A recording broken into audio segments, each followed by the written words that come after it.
They thought he was just another old man, sitting alone, holding a faded ID card from a century ago. He wasn't on the guest list. He wasn't in their database. So they told him, "Sir, this event is for VIPs only." But when the helicopters landed and the nation's most elite soldiers stepped onto the field, they didn't walk toward the generals. They walked toward him. And then the four-star generals saluted and the whole ceremony stopped. Welcome to Grateful Stories, where tales of compassion and kindness are told. Let's uncover what really happened. The morning air at Westbrook Military Academy carried a quiet gravity.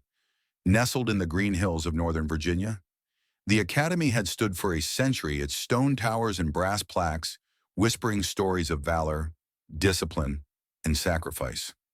On this day, it was dressed for celebration, the centennial ceremony. 100 years of training soldiers, leaders, legends. Banners hung from iron lampposts, crisp blue and gold. The main quad had been transformed overnight, folding chairs in perfect rows, polished stage in front of the Grand Chapel steps, and a full honor guard rehearsing their formations in silence. It was the kind of morning where even the wind felt ceremonial.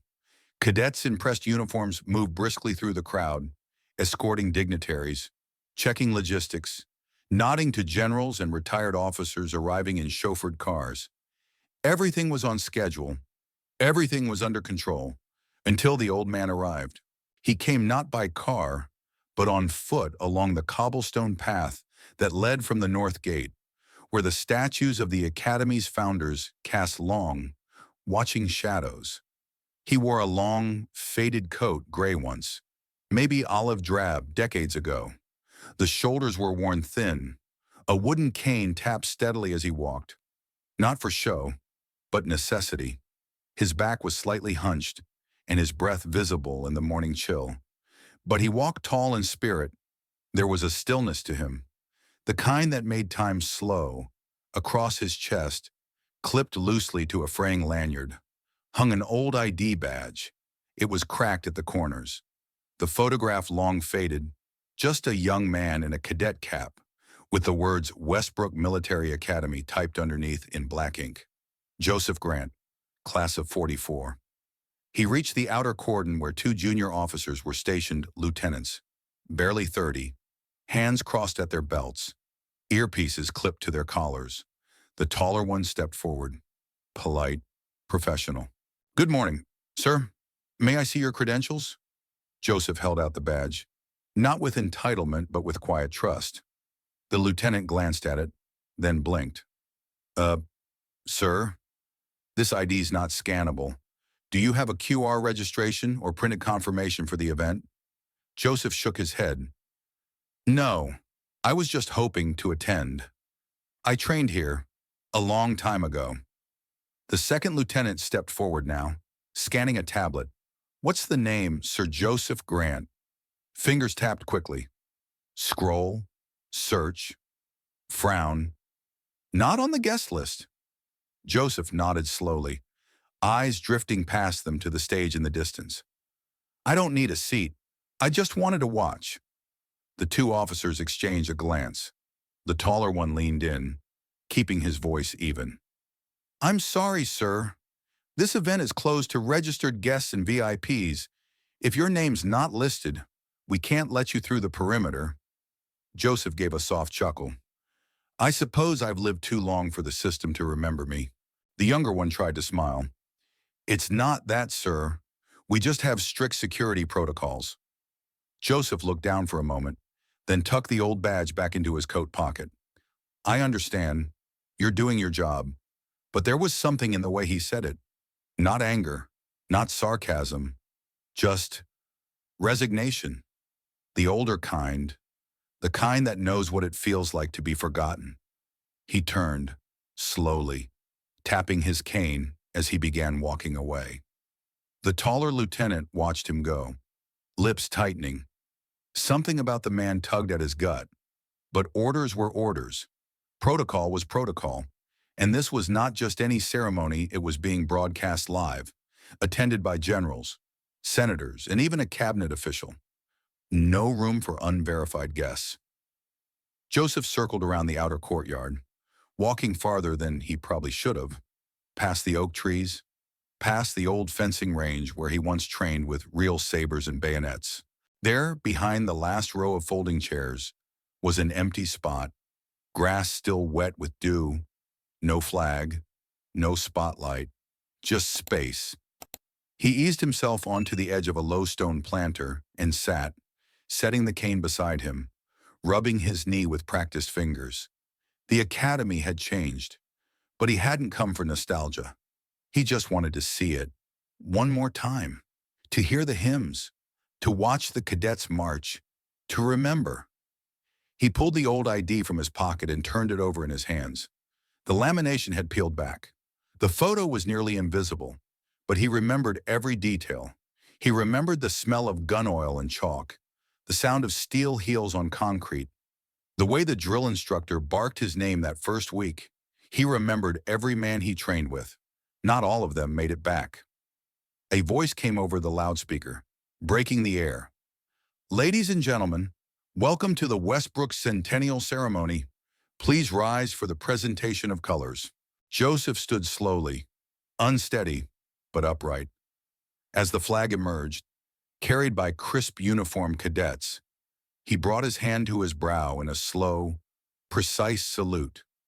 His arm trembled slightly, but the salute did not falter. No one around him noticed. The cameras were pointed the other way. The audience was focused on the grand entrance where politicians shook hands and brass glinted under morning sun. But Joseph stood all the same, alone, at the edge of the celebration, unseen, for now. Because what no one knew was that history was sitting right there, watching them, waiting to be remembered. And before this day was done, it would be. The anthem faded into silence, the brass band lowering their instruments with practiced precision. On the main stage, rows of dignitaries took their seats, generals in full dress, senators with shiny lapel pins. Westbrook's current superintendent, Major General Thomas Reed, stepped to the podium. His posture was straight, his voice firm. "Today, we gather to honor a century of tradition, 100 years of discipline, courage, and legacy." The crowd applauded, cameras clicked, but none of it reached the far edge of the quad, where Joseph Grant sat alone on a stone planter, nearly 50 yards from the ceremony, far from the seating chart, far from the applause. He shifted his cane and exhaled slowly, watching his breath curl in the morning air. His back ached. His knees had long since stiffened. But that wasn't what made him wince. It was the quiet truth setting in. They had no idea who he was, and they didn't care. He tried once, just once, to explain, about an hour earlier, before the cordon was fully locked down. Joseph had approached one of the registration tables on the east side of the parade grounds. The cadets manning the table were sharp, squared away, barely out of high school, but crisp in their demeanor. Joseph had smiled gently. "Excuse me, son, I was hoping to check in. I'm from Class 0. The cadet furrowed his brow. "Sir, we started our records from Class 1, 1924. Joseph chuckled. "That's because Class 0 was a pilot program. 14 of us, housed in the West Barracks. We used canvas cots and trained with bolt-action rifles." The cadet blinked. "Do you have a QR code?" Joseph pulled out his old badge again. "This is all I've got." By now, a supervising officer, Captain Landon, had noticed the conversation and stepped over. "Is there a problem here?" The cadet gestured toward the ID. "He's not in the registry, sir." Joseph turned to the captain. "I was here when those towers were first built. I helped dig trenches behind the mess hall. Later, I served 2 tours in Korea, then came back to train the Academy's first recon platoon in the 60s. We called it Project Spectre back then. We laid the groundwork for today's special ops curriculum." Captain Landon raised an eyebrow. "I'm sorry, sir," he said, trying to stay cordial, "but none of that matches our official history. We'd have documentation." Joseph nodded slowly. "It was classified." The captain offered a tight smile. "The kind people use when they've already stopped listening.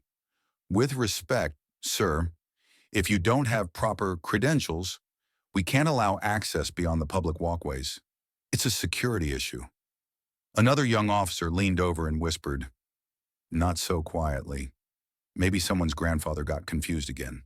Joseph heard it. He always did. Still, he straightened his coat, tipped his head politely, and backed away. There was no anger in his steps, just the quiet weight of being erased. So he had walked, slowly, around the perimeter, past statues he remembered watching be hoisted into place, past plaques engraved with dates he'd lived through, past young men and women in uniform saluting the flag. Unaware they were walking on ground he helped shape. He found his spot beyond the cordon and sat again, just to see it one more time. She saw him from the second row. Cadet Lieutenant Emily Rhodes' third-year honors, top of her class in field tactics, and already shortlisted for Ranger School. She wasn't distracted. She just had a sharp eye for detail. While others focused on the stage, she noticed the old man sitting alone by the hedges, just beyond the official viewing area. He hadn't moved much, but he was watching everything. Something about him felt off, not in a dangerous way, in a forgotten way. She watched him rise once, salute the colors during the anthem, then sit back down slowly, favoring his knee. Something about the way he moved, the way he stood precise, respectful. She recognized it. That wasn't the movement of a confused old man. That was the muscle memory of someone who had drilled salutes into his bones. Between speeches, Emily stepped away from her row and approached her squad leader, a young captain from the Reserve Officer Corps. "Sir," she said, keeping her voice low, "there's an elderly man seated by the rear hedges. He's not on the guest list, but I believe he may be prior service, possibly a veteran."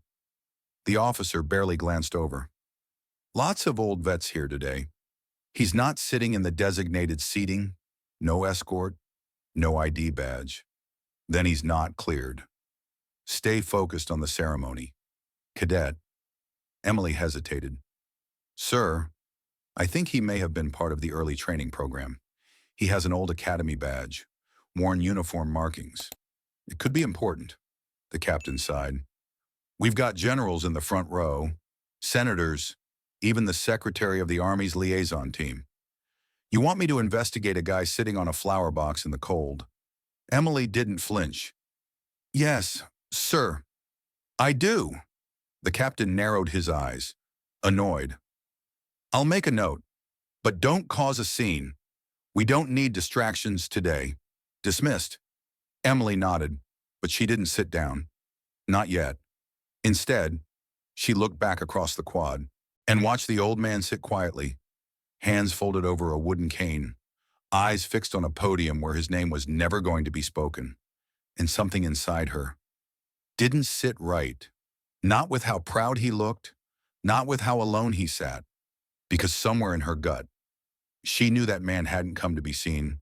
He'd come because he remembered, and sooner or later, someone else needed to remember him too. The sound came low at first, a dull thrum in the distance.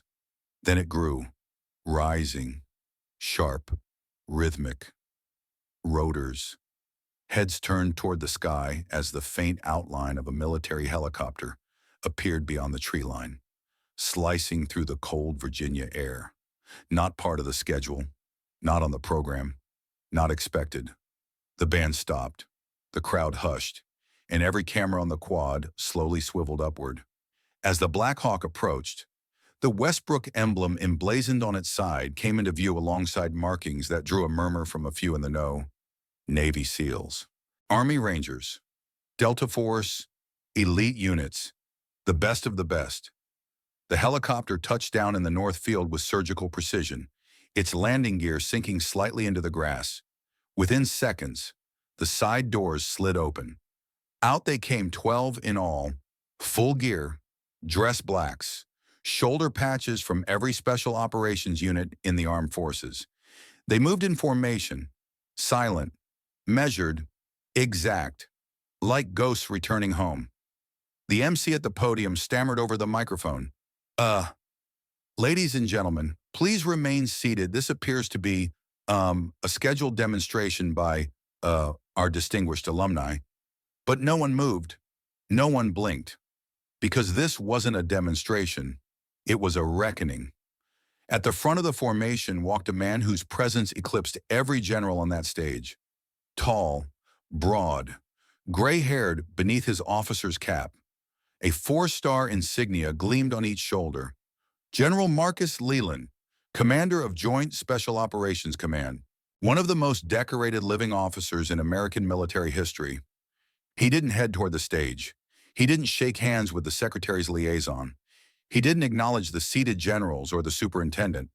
He walked straight through the center aisle between frozen cadets and bewildered guests toward the far edge of the quad, toward a lone man sitting on a stone planter, Joseph Grant. The old man rose slowly, using his cane for balance. His face betrayed no surprise, just calm acceptance. Like a man who knew this moment didn't belong to him. It belonged to the memory of everything that came before.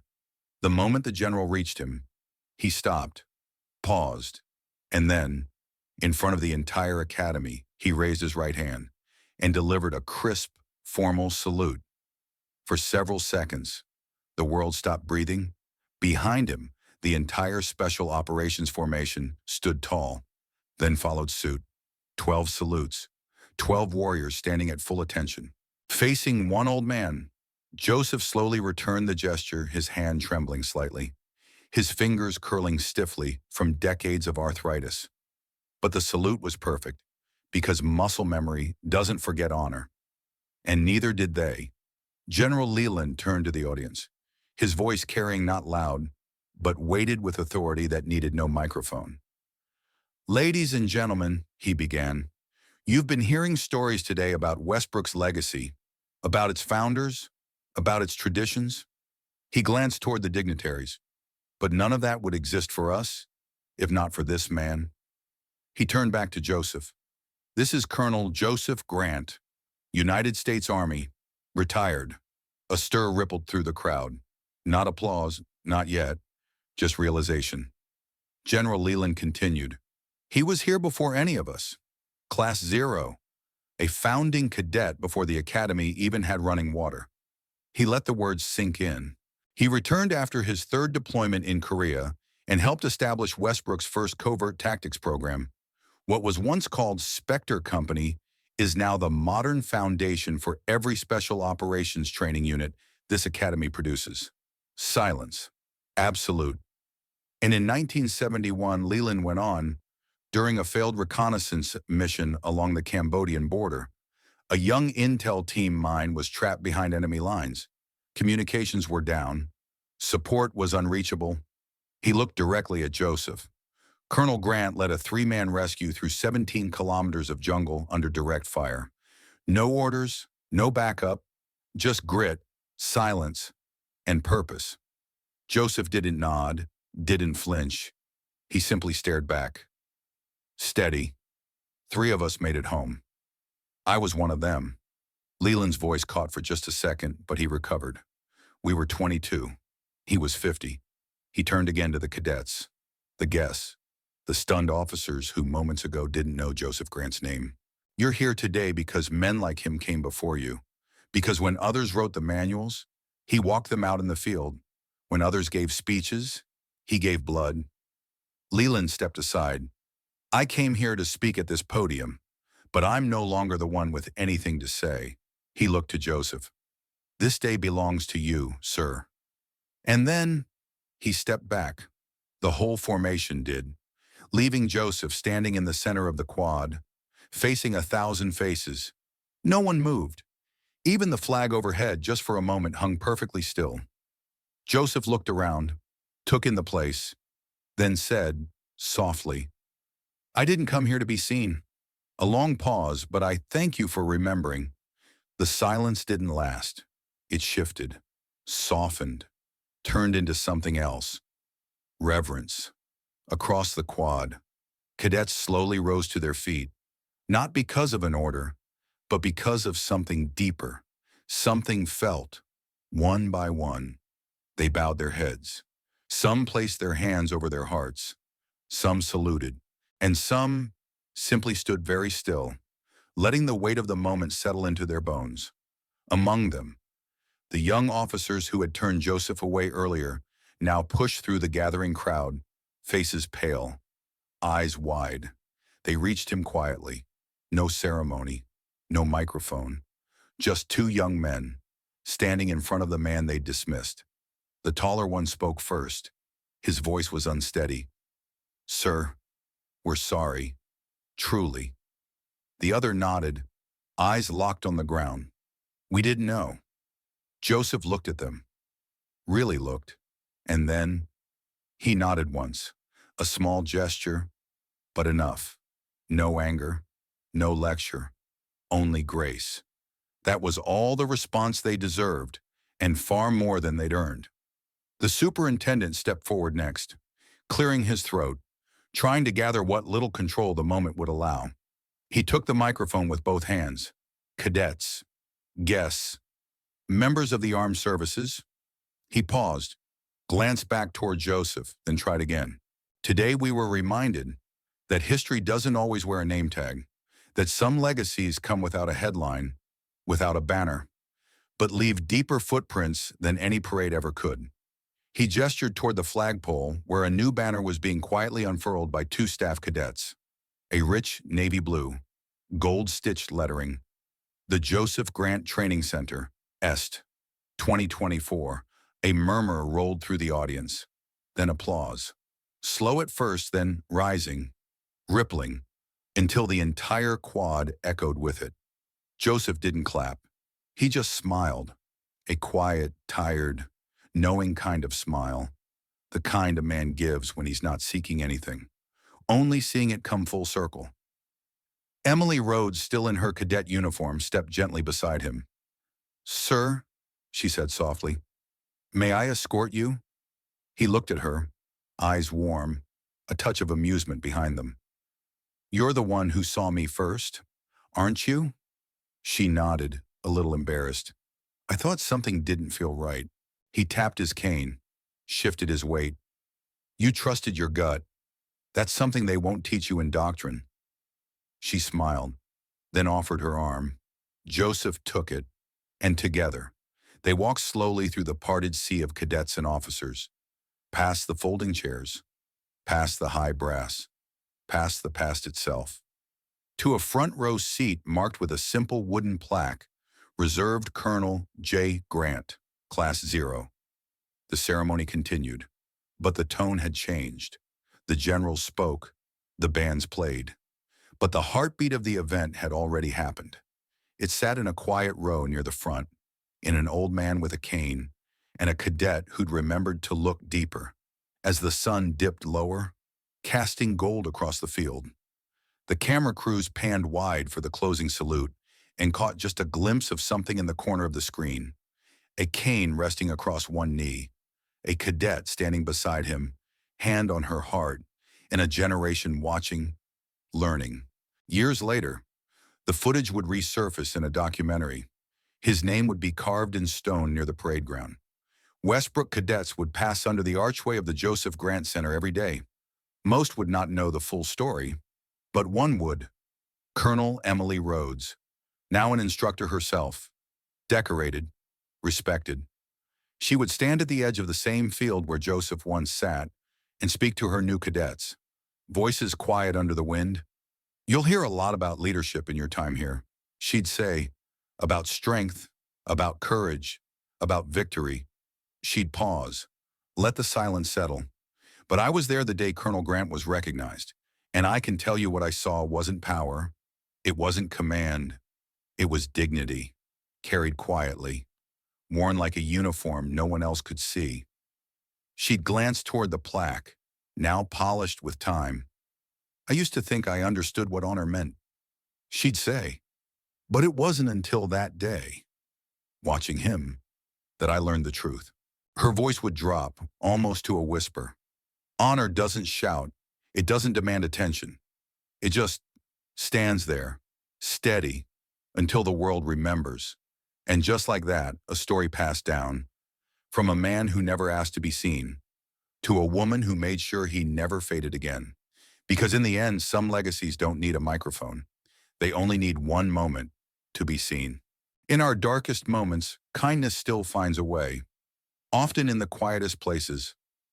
Not everyone who helps wants recognition. Some just need to know that today, someone isn't going hungry. And sometimes, that alone is enough to change a life. You may forget the story, but if no one retells it, history stays silent forever. Subscribe to Grateful Stories, where justice is honored, kindness is remembered, and no act of quiet heroism is ever lost.